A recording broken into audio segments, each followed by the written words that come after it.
Hi, ఈరోజు recipe వచ్చేసి అందరిళ్లలోనూ చేసుకునేది, అందరికీ తెలిసిన రెసిపీయే. కాకపోతే నేను చాలా సింపుల్గా చేస్తానన్నమాట. సూపర్ టేస్టీగా ఉంటుంది.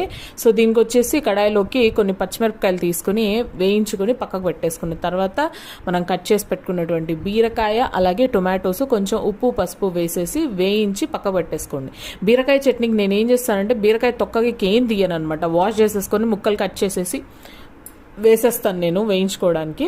సో వేగిన తర్వాత మిక్సీ జార్లోకి ఆల్రెడీ వేయించుకున్న పచ్చివే తెల్లగడ్డలు వేసేసి గ్రైండ్ చేసేసుకొని అవి కూడా గ్రైండ్ అయిన తర్వాత మనం ఆల్రెడీ వేయించి పెట్టుకున్నటువంటి బీరకాయ టొమాటో వేసేసి గ్రైండ్ చేసేసుకొని కడాయిలోకి ఆయిల్ వేసేసుకుని దాంట్లోకి ఆవాలు జీలకర్ర ఆనియన్ ఎండుమిర్చి కరివేపాకు వేసేసి మనం ఆల్రెడీ గ్రైండ్ చేసుకున్న పేస్ట్ వేసేసి ఒక్క 2 నిమిషాలు వేపుకుంటే బీరకాయ చట్నీ రెడీ అనమాట.